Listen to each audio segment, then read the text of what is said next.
Okay. Namaskar. Good evening, ladies and gentlemen. Inspiring Indian Women presents health and well-being sessions. We have started yesterday, and each day at 6 p.m., we are going to bring you some amazing guests. So please keep on watching and keep it in your diary that 6 p.m. is the time when we go live. And today we have a wonderful guest. Her name is Sangeeta Bhandari. She's an experienced and certified yoga teacher and instructor. And you will have an opportunity to ask her questions as well. But yoga is my favorite thing to do anyway. I'm also a certified yoga teacher. But today we have Sangeeta Bhandari, and please make sure that you share this video, you keep on commenting. That way more people can join, and the whole point of this inspiring Indian woman is bringing everybody together. And in these tough times, we all face various issues.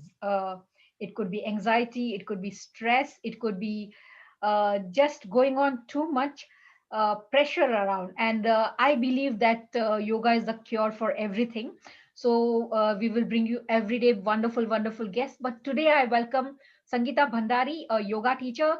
Over to you, Sangeeta ji. Good evening, Welcome. everybody. Thank you. Thank you for this opportunity to be here. And one of the things that I'm very often asked is that where did I study? What are my qualifications? And where has my education been in terms of yoga? So, and people are very surprised when I first say that I started my yoga journey, studying journey of yoga when I was living in Hong Kong. Prior to that, as an Indian, yoga has been part and parcel of our lives. I don't think we take it that seriously, or at that time in my younger days, I didn't take it as seriously because it's something you take for granted. It's part and parcel of you. But it's only when I went to live in India with my husband's job that this desire for me to learn yoga from within came. But I couldn't do any course over there because it all clashed with my children's timings. But when we moved to Hong Kong, one of the first leaflets that dropped into my lap was a yoga teacher training program. And that was my first introduction to yoga as a study, to yoga as a training, rather than just going to yoga classes. And I completed my training there, 250 hours with the Yoga Alliance. But not satisfied, I went on to do another course, another Yoga Alliance course, and this time in Ashtanga Yoga with an Irish teacher in Thailand, a very intensive study. And I was still not satisfied because I felt, amongst my classes, I was the only Indian teacher studying there.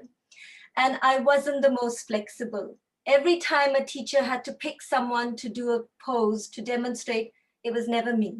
And that bothered me because I said, if I can't do it, how are the teachers going to reach out and teach others? Because most of us, every time I talk to anyone and tell them I'm a yoga teacher, the first thing they tell me is I'm not flexible, And that's exactly what I used to say. I'm not flexible. How do I do yoga? So training as a teacher, I encountered this issue yet again in the training. And that's when I realized, again, this voice within me said, it's not about the physical practice alone. There is more to yoga that has made it popular. It can't just be the physical practice. With the Western teachers, there's a lot of emphasis on the physical practice. And that's fine. As far as if that's what you want, that's fine. When I started my training, that's where I started off as well. And a lot of people come into yoga because of the physical practice. But what kept me going was the desire to know more. And what hooked me on was the philosophy. That is what really hooked me, sank me, and got me, and has made me a lifelong learner. And that's when I knew I had to make my journey to India, having done some research. My path took me towards Chennai, and I ended up with one of the premier institutes of India, the Krishnamacharya Yoga Mandiram. And I haven't stopped learning. It's made me a lifelong learner and a desire to continue this journey forever. So that's where my journey started from. Yeah. These were all my questions, but thank you for answering them without asking. So that's what yoga teachers are like. They are so intuitive that I had a couple of sets of questions, but you've answered everything, covered everything so brilliantly. Also, I would like to welcome Kamuben Patel here. Welcome, Kamuben. She's our chief guest for today, and she herself is a yoga instructor and a very, very inspiring personality. Welcome, Kamuben, to Inspiring Indian Women's Wellbeing Sessions. How are you doing today, Kamuben? Just show me a thumbs up sign. Now, thank you so much, ladies, for introducing. Yes, I'm good, thank you. Yes, Darshana. Very, very pleased to see you, Kamuben, and please keep coming. So, Sangeeta ji, over to you again. I wanted to cover a few more questions. So, did you go to India, and what lineage was it? If you can tell us a bit more about that. Certainly. So the school that I ended up in after doing some research was in Chennai, called the Krishnamacharya Yoga Mandiram. I don't know if many people have heard of Krishnamacharya, but those in the yoga world should definitely know about him. He is known as the father of modern yoga, and most teachers can stretch their connection back to him in some form or the other. Now, Krishnamacharya taught different styles of yoga at different stages of life. So people have heard of Iyengar. Iyengar was his student, and Iyengar uses a lot of props in his alignment. Iyengar was also his brother-in-law. People have also heard of Ashtanga Yoga, where power yoga comes from. And Patabi Joyce trained under Krishnamacharya as a young boy. So hence the practice he brought back was this Ashtanga practice, a very powerful practice, very suited to younger people, keep them mentally occupied and physically challenged. His son, Krishnamacharya's son, is Desikachar. He is known to be the man who brought the stick figures to the yoga world. So if you are yoga teachers and you draw the stick figures, they come as a courtesy from Desikachar. And Desikachar also brought yoga therapy to the Western world. His style of teaching is very often known as Vinay Yoga, step-by-step progression under the guidance of a teacher. However, both Krishnamacharya and Desikachar never labeled their yoga because their belief was yoga belongs to everybody. There is a big tradition in the West that you start naming yoga after certain rock star yoga personalities.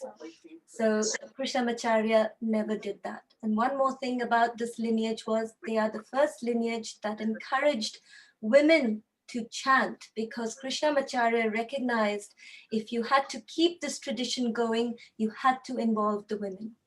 And today, most of my teachers who teach us, majority of them are women, and they are fantastic. Very good, very good. We can mute others. Please mute yourself as you join. Apologies. Sorry. Yes, I've just muted everyone, and please continue. Okay, thank you very much, Rashmiji. So these things do happen. So apologies if there is any interruption. Sangeeta ji, my next question was, what is the difference between a yoga teacher and a yoga therapist? Okay, so all yoga therapists are also yoga teachers because that is a prerequisite in their training. So very often it's either a 200 or 250 hour course that they do to become a yoga teacher. And a yoga teacher's emphasis is primarily on a physical practice, but it's not to say that they won't bring in breathing techniques and meditation. They'll also bring in a spiritual angle. It depends from teacher to teacher. The idea for a yoga teacher is to bring the yoga techniques to the students. Whereas a yoga therapist trains much longer hours, anything from 500 and above. They don't come with the pre-planned idea of what a class is going to be like. The class is always individual based. It's one-to-one. It's based on the needs of the student. They evaluate the student on a holistic level. They look at their background, their lifestyle, their sleep pattern, their exercise pattern, their work, their exercise regime, everything they look at. And depending on what their health conditions are, what their mental conditions are, they look at the symptoms, they try to decipher what the causes are. And then with the student, they work at what the student's goals are, and then bring the yoga techniques, tools that are relevant to help them achieve those goals. So it's a very bespoke practice.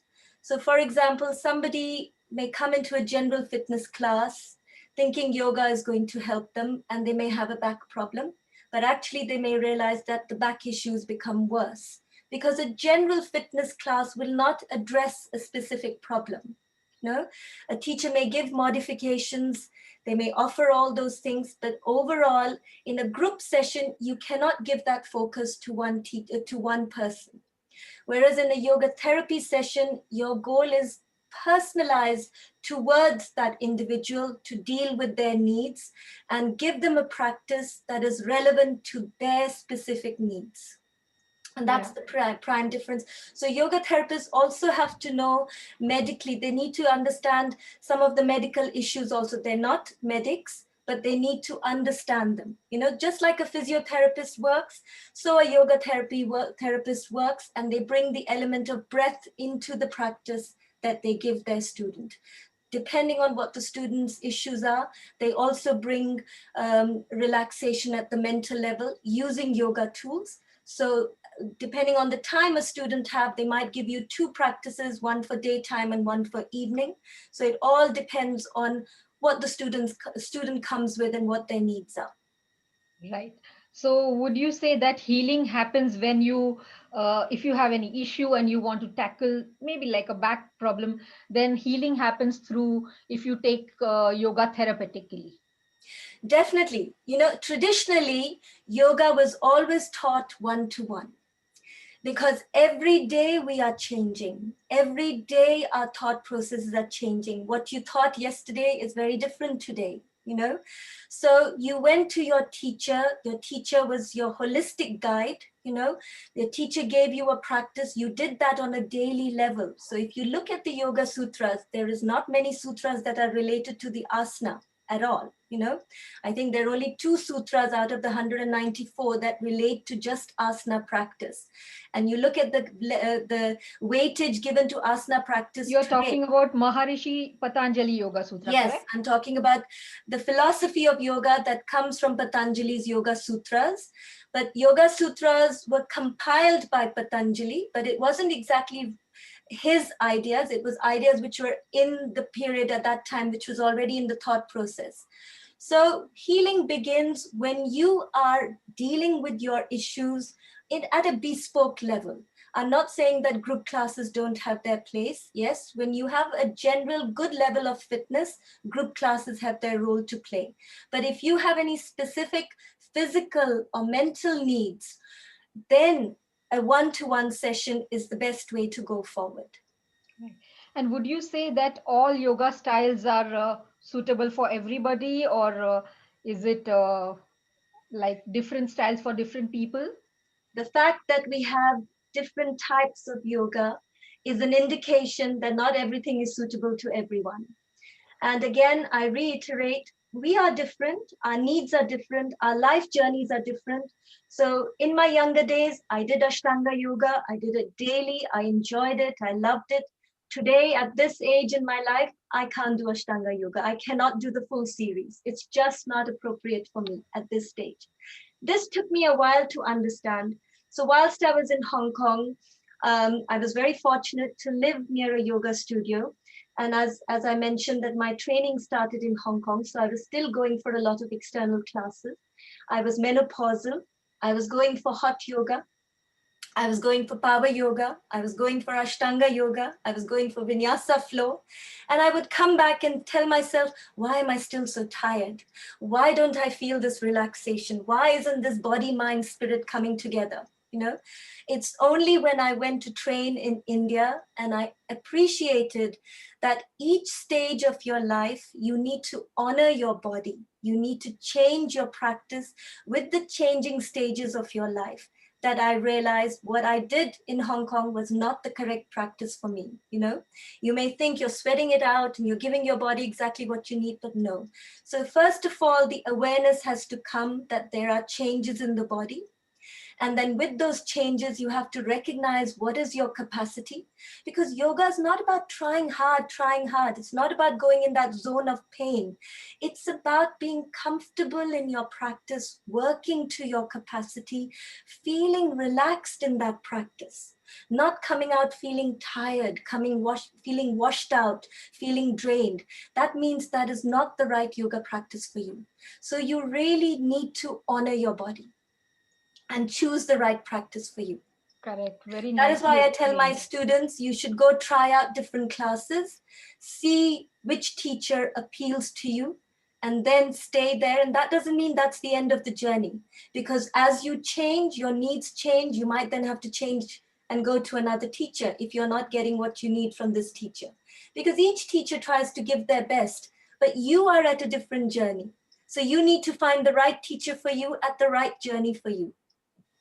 So what kind of work do you do with the yoga training that you have had? My work falls into two categories primarily. So as a yoga teacher, I do a lot of group sessions online now. Everything is online. So I do a lot of online sessions, which is for general fitness, and anybody can come there. I also do sessions for a lot of charitable organizations. I do meditative sessions for them. Some of them for people working with women from refugee backgrounds seeking asylum. I also do a lot of work with cancer patients and people with Alzheimer's and diabetes and dementia. So that has been my ongoing seva work that I do. Then as a therapist, I do a lot of one-to-one sessions dealing with different issues that people have and giving them bespoke practices. I also work at the corporate level where I combine both as a group session as well as a therapy session for the wellness of each staff. I do workshops for stress management. I do workshops for team building. So depending on what the company needs or what the people need, I provide that workshop for them. So my yoga classes are dependent on what my students' needs are. So the philosophy that my Krishnamacharya Yoga Mandiram has instilled in us is that teach from your heart, but not as it applies to you, as it applies to your student. So that is my guiding principle. So there is no work that is beyond what I can do. It all depends on what my students need, and that is what I provide to them. So you keep using this word wellness. What is your understanding of the word wellness? In 1957, and I think in one of my previous workshops, I had relayed this, the WHO defined wellness as your physical well-being, your mental well-being, and your social well-being. Ayurveda, which is a sister science of yoga, 5,000 years ago, defines an additional element, includes physical, mental, social, and also spiritual well-being. So this is the definition that I go by as to what is wellness. And in my classes, we work on the yoga themes that come from cultivating those right values. So what disrupts our wellness? What disrupts our wellness today is the lifestyle. A lot of it comes from the stresses that we build up. Now, one of the things that people need to understand is that stress by itself is not a bad thing. It's stress that has got mankind doing the kind of things that we're doing. The problem is when we don't allow ourselves to relax. So when let's just understand a little bit about what the stress system is. What does stress do to our body? So the moment you feel any kind of pressure, any stress, in the olden days, it was when you went hunting or when you had the fear of animals attacking you. So the natural inbuilt response, and this is from our ancestors, was either to fight or to run away. And these days, fight or flight. Fight or flight, so in a fight, you get aggressive. In a flight, you run away. You can also freeze. So what is the body doing at this time? There's a lot of changes that are happening in the body when you are faced with this situation. So the brain is sending signals to the stress hormones. Adrenaline and cortisol are released in the body, and they lead to various other actions in the body. So when you're going to fight or flight, your hands have to be ready, your feet have to be ready. So a lot of blood has to be pumped into your externalities. Your heart has to beat really hard to pump that blood. Your lungs have to work really hard to bring in the oxygen, so your breath becomes really shallow. Your pain receptors go down because you don't have time to think about pain at this time. You know, you're either going to be fighting this or running away from the situation. And as a consequence, your liver is also producing a lot of energy to give you that energy to get ready to fight or fly. But as a result of this, a lot of other systems shut down, or they're not that important. And this is your digestive system, your immune system, and your reproductive system. So imagine for a moment that you go from one activity to the other, as we had been doing. I'm hoping that during COVID times, people have had an opportunity to be a little bit more relaxed, given that they're not traveling and they've had that release of time. But imagine that you're going from one thing to the other without coming back to your normal natural level or what the body's level was. So you're always going to be operating from elevated levels. And this is what causes the problem today to our wellness. So digestive issues, IBS, constipation, we hear a lot of these problems. So many young people coming to me with PCOD problems, infertility problems, you know. So many people having problems with autoimmune issues. So you can understand why this is happening. If you see that these are the very systems that stress does not allow to operate to their maximum.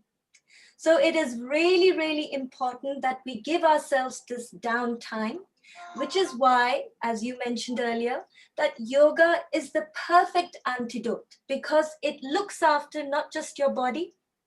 In the asana practice, it activates your parasympathetic nervous system.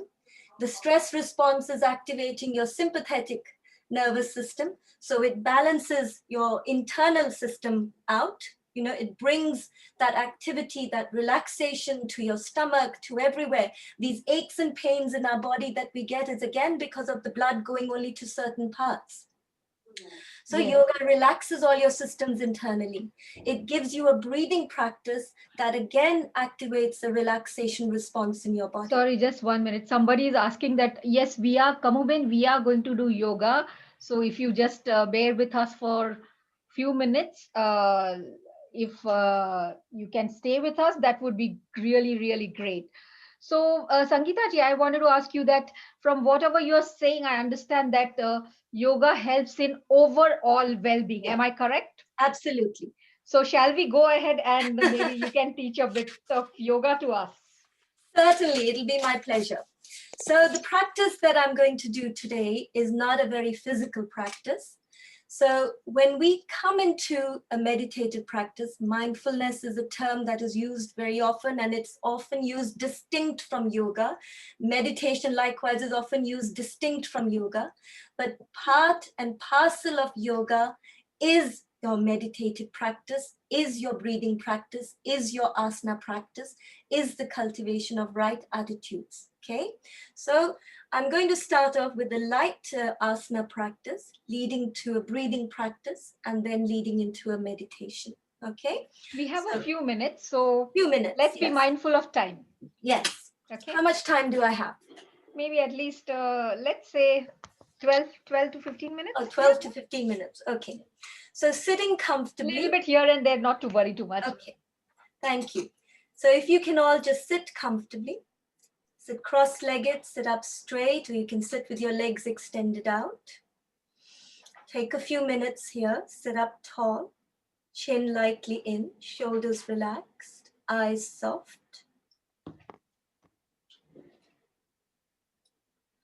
As you inhale, take your arms up from the sides. As you exhale, lower your hands back down. Inhaling, take your arms up. palms together if it's comfortable. Exhaling and lower your hands back down. Inhaling, take your arms up, interlace your fingers, turn your palms over. Exhaling, come to a side stretch. Inhaling, come back to center. Exhaling over to the other side. Inhale back to center. Exhale, twist to one side. Inhale and back to center. Exhale and twist to the other side. Inhale and back to center. Exhale, release your hands back down. Inhale, take your arms up, reach up. Exhale, bow to one side, relax the head and shoulders. Inhale, come back up. Exhale, bow to the other side, relax the head and shoulders. Inhale, come back up.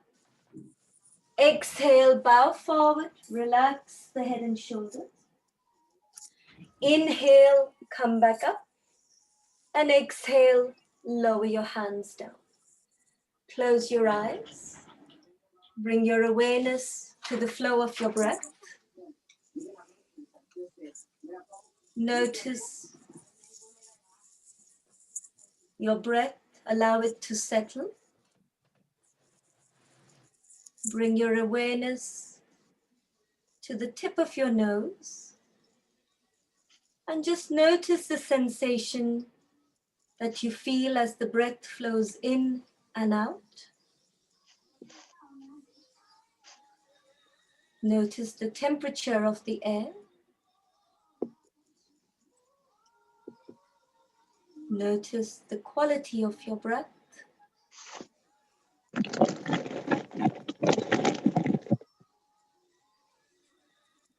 Notice if your inhale is longer than the exhale or the other way around.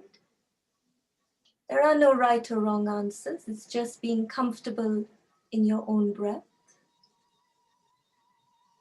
And visualize that as you breathe in through the nose, the air gets filtered, it gets moistened and warmed. It flows down your throat, branching into your lungs, where the exchange of gases happens. How beautifully your body takes in what it requires and releases what it doesn't.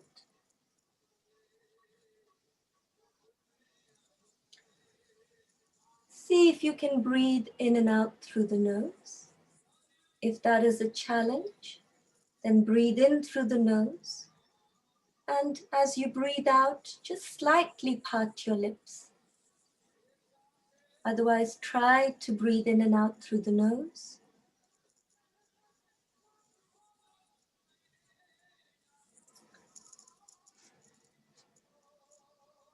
Notice the pauses between your breath after each inhale and each exhale.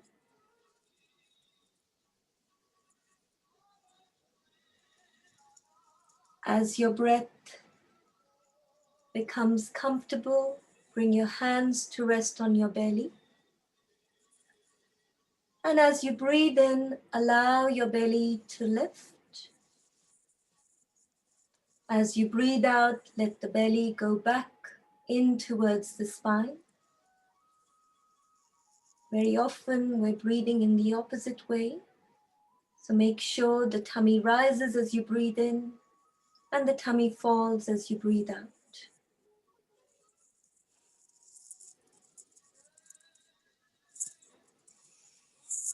Take one hand to your chest, leaving one hand on your belly.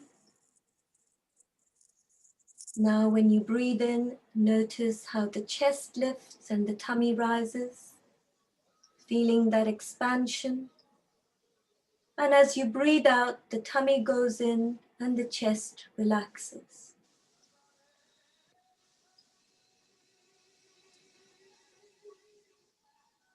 With each inhale, feeling an expansion. With each exhale, feeling a relaxation.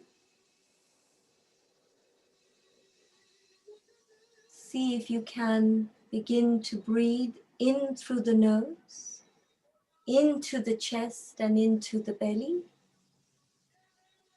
and breathing out belly, chest and nose.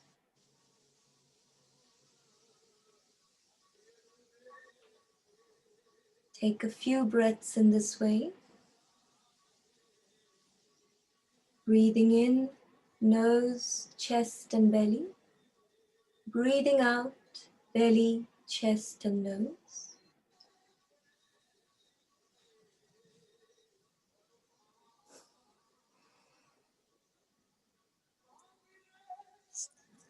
And then slowly release your hands. We're going to introduce a little chant now. The chant is Om Shanti Hi. We're going to chant on the exhale. Inhaling, take your arms up, palms together. Exhaling, chant with me. Om Shanti Hi. Bringing your arms down. We repeat this. Inhale, arms up, palms together. Exhaling, arms down, chanting. Om Shanti. Inhale, arms up, palms together. Exhale, chanting. Om Shanti. One more time. Inhale, arms up, palms together. Exhale, chanting. Om Shanti. I'd like you to repeat this 2 more times, mentally chanting this time on the exhale. You do this by yourself, eyes closed. Start when you're ready, mentally chanting.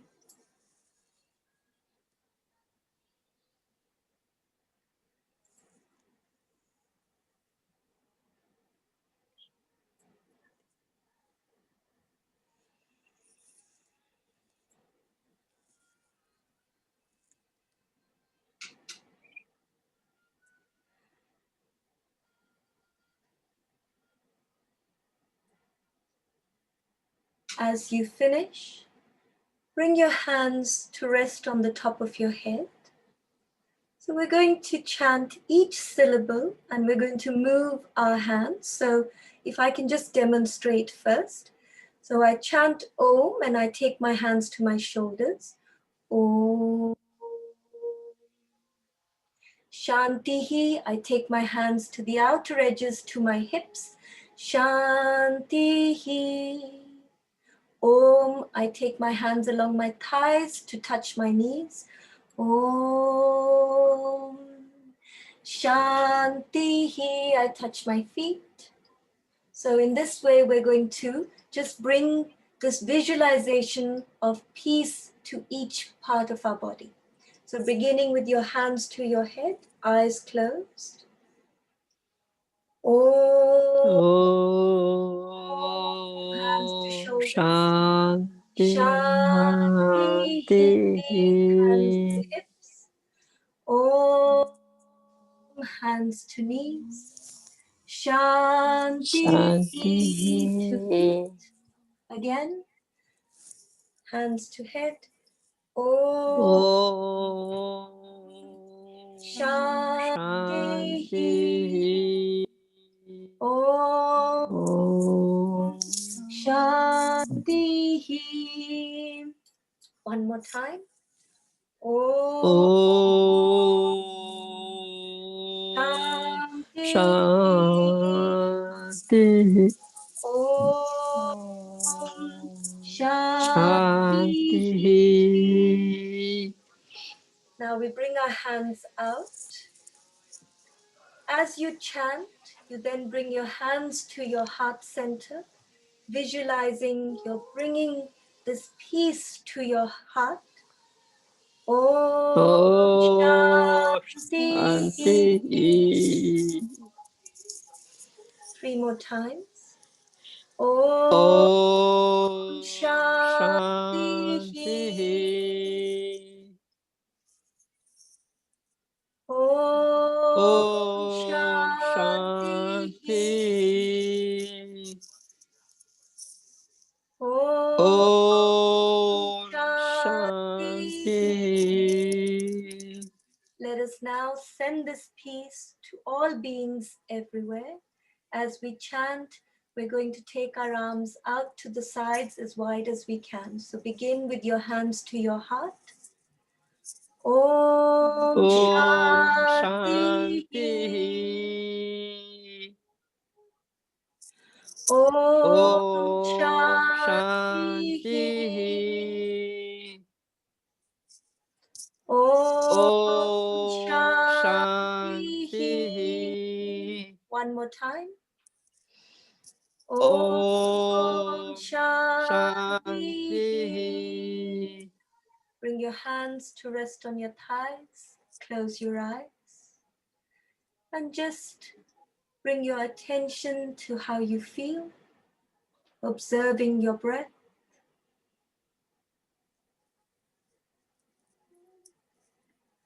Allowing every part of your body to feel peaceful.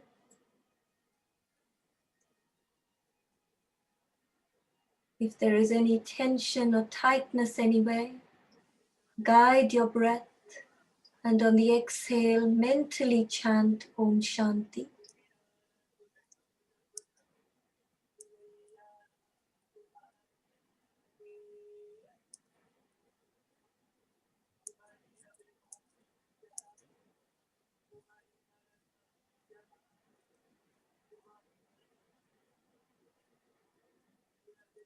And slowly bring your hands to your heart center, feeling a sense of gratefulness for this chance to nourish your body, to quieten your mind. Let us close this practice with one chant of Om and 3 Shantis. Take a deep breath in. Om Om Shanti, Shanti. Shanti, Shanti. Shanti. Shanti. We wish for peace for ourselves, peace in our interactions with others, peace in all our interactions with factors beyond our control. Thank you so much for being here today, sharing this moment. The divinity within me bows to the divinity within each of you. Namaste. Namaste. Namaste. That was wonderful, wonderful, Sangeeta ji. So tell us more about your classes. How can people join your classes? Can you put your number on the chat, and maybe you can read out your number, because this is live on YouTube, so they can't attend the Zoom session. So people will be watching later on Certainly, as well. Can I certainly. please request you to keep on sharing this video? And if you have any questions, do get in touch with me or do get in touch with Sangeeta Bhandari. And IIW is here to help you and guide you. And these tough times are not going to last. Everything is going to be fine. We all are together and we all are strong because we are inspiring Indian women. Sangeeta ji, your phone number or website or your email, Yes, whatever is my phone convenient. number is 073 91664791. And you can find me, I'll repeat that again, 073 91664791. And I have a Facebook page. You can see me as a Yoga Yatra Studio. I am not very tech savvy, so I have only few things on my Facebook page, but there are things I hope you find inspiring. I did a whole series on the lockdown called My Lockdown Tools. So I hope that if you look at my Facebook page, you might be inspired with that. Okay? Can you please mute yourself, everybody else, please? And I also run my classes every week, Monday, Wednesday, and Friday at 8 o'clock in the morning. It's a 45-minute session where I bring a yoga theme, I bring pranayam and meditation in the practice as well. So it's every Monday, Wednesday, and Fridays. I do one-to-one sessions as well as a yoga therapist. If anybody has any ailments, any mental issues, anything whatsoever, I'm happy to help them. If you want to know more, please do give me a call. And my number again is 073-91664791. Okay. Thank you, Sangeeta ji. That was wonderful, wonderful. We have got lovely, lovely comments here. Of course, I cannot read all of them, but a few. It was lovely. Thank you. Very powerful and inspiring. Will you be able to share this? Yes, we have shared the number. And comments, please keep them coming. That's it for today, ladies and gentlemen. Tomorrow, again, 6 p.m., we are meeting. We are having a session with Mandy Sarji, and I cannot tell you how wonderful his sessions are. So make sure that you log in sharp 5 minutes before 6 o'clock and stay tuned. Thank you for being with us this evening. It was really, really wonderful to bring you these sessions, and it has just started. So more is coming. Thank you again, Sangeeta ji, for being My with pleasure. us. And we are inspiring Indian women, and we continue to inspire you and ourselves. And stay safe, stay healthy, keep smiling, and keep doing yoga and meditation. Namaste. This is your Absolutely. host, Namaste. Darshana Thank you, Shah. And everyone. always a pleasure to host IIW events. And it's Namaste. Thank you. Thank you. And Thank you just very much. just a minute, what is there tomorrow? I have Tomorrow we already said have it that we have Mandy sir tomorrow, and it's a wonderful session. It's a session that yes. you cannot miss. I cannot tell you how beautiful Mandy sir explains things about life and also the spirituality. His style is so different, and yet a layman can understand it, and a very advanced spiritual person can understand it. So he caters to all age groups and all levels. So make sure you attend the session tomorrow. I have attended his sessions, and I love attending his session. So anything else? Otherwise, it's bye for now, and see you all tomorrow 6 p.m. See you. Yes. Bye-bye. Bye. Bye, Manjulika. Bye, Thank you. Pratibha. Bye, Thank you, Renu. Sangeeta. Thank you. Thank Thank you for having me. you, Thank you. Bye-bye. Rashmi. Aarti Shukla. Thank you so much, Kishore and Tara. I really liked the way you chanted. It was very nice. First, I thought I'll mute, but no, I said no. This voice is very nice, repeating behind, that om. It was very soothing. Thank you so much. Thanks a lot, everybody. Take care, all. Have a good, Bye. safe See you night. tomorrow. Bye. See you Good night, tomorrow Bye, 6 Rashmi. p.m. Manjulika. Sleep well. Bye. 6 p.m. Thank you Thank for you. coming, Bye. Thank Manjulika. you, everyone. Joining Thank you you. Bye. also. Hey, Sarika. We Bye. have Bye. Sarika as well. Wow. Yes. Bye. I was listening. It's so good. It's so good. Actually, my little one was also saying, "Oh," so I was laughing. I know. But very nice, lovely session. Thank you so much. Yeah, Thank you. take care. Bye Thank bye. you, Bye. Renuji, Thank Manjulika, you, Uma. Sangeeta. Thank Thanks, you. Darshana. I Thank you so enjoyed it. much. Bye. Bye. Thanks, Thank Sangeeta. you. See you. Catch Very up welcome. soon. Bye-bye. Bye. Thank you, Bye, Nita. Bye, Uma. Bye. Thank you, Rashmi. Thank you, Thanks a Sangeeta. lot. Bye. Bye. So lovely to see you all.